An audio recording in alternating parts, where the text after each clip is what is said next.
This is Taking Stock. I'm Bruce Whitfield. And 1967 was a busy year in South Africa. Spur was founded, Pick n Pay was founded. The first heart transplant happened. Chris Barnard carried out the first heart transplant.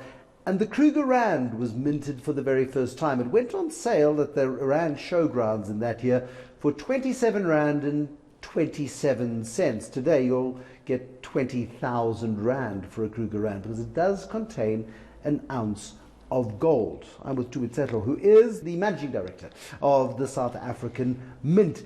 How many of these have been minted by the South African Mint over its life? We go into the tens of millions. More than 60 million coins minted since 1967.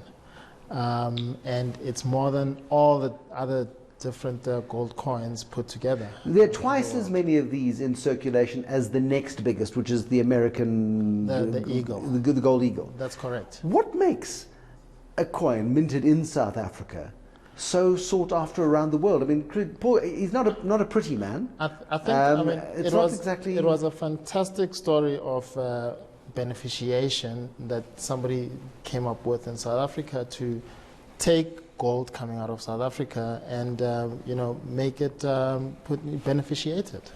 Essentially, we were the first ones in the world to have this concept that you can make gold accessible to the man in the street through a coin. Because it's illegal to own gold in South Africa. It was, but you can own a manufactured coin. That's right. And it was the same in many other countries, and it became immediately popular in the United States. In 1976 or 1977, the highest volume ever of Kruger Rands, more than 6 million ounces in 1 year.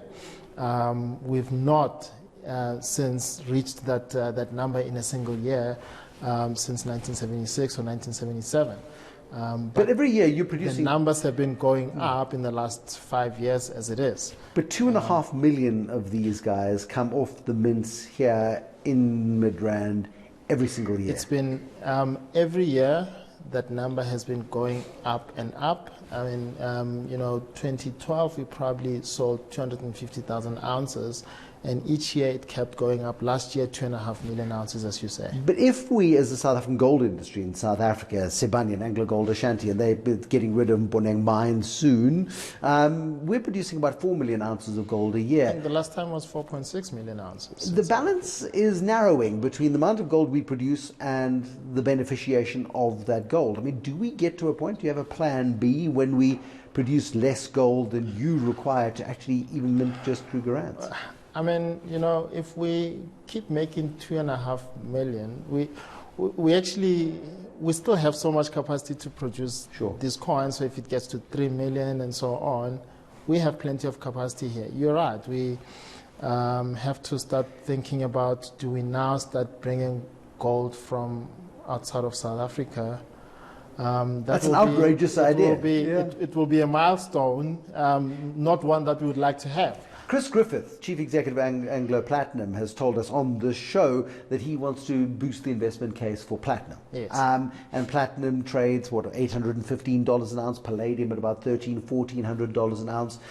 But there isn't the magic of collectability of the store of value perception of gold, which has been used as a currency for probably 5,000 years in platinum as there is in gold. We'll have to see what we can do with platinum.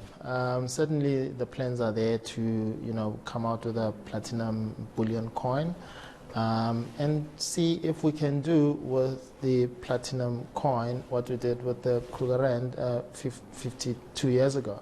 If the market is there, we'll make it available, right?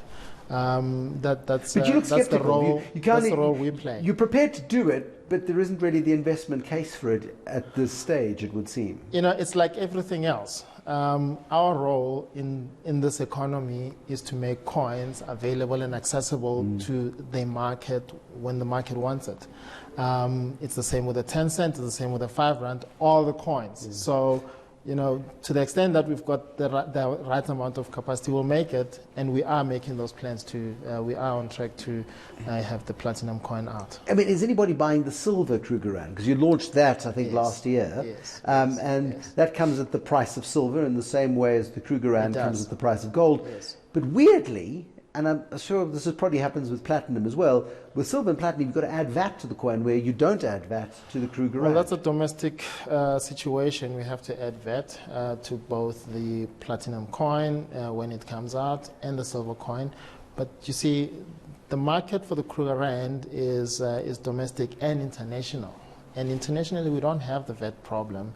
And it's very, very popular, the silver Kruger Rand. In Europe, in the United States, it's doing very well. But domestically, I mean, you would think if you want people to have little stores of wealth and to get the sense of you own a little piece of something that came out of the earth of South Africa, doesn't it make sense to zero rate the silver and potentially the platinum coin? Because if you zero rate a platinum coin that can make it investable, I know this is beyond your mandate, but you then supporting the mining industry. And supporting jobs. It makes sense that perhaps there's a bit of a sacrifice. These are coins, and you purchase them at metal value. If you didn't have to pay VAT, like it's the case with the Kruger Rand, then it becomes a way of keeping your money in an investable item.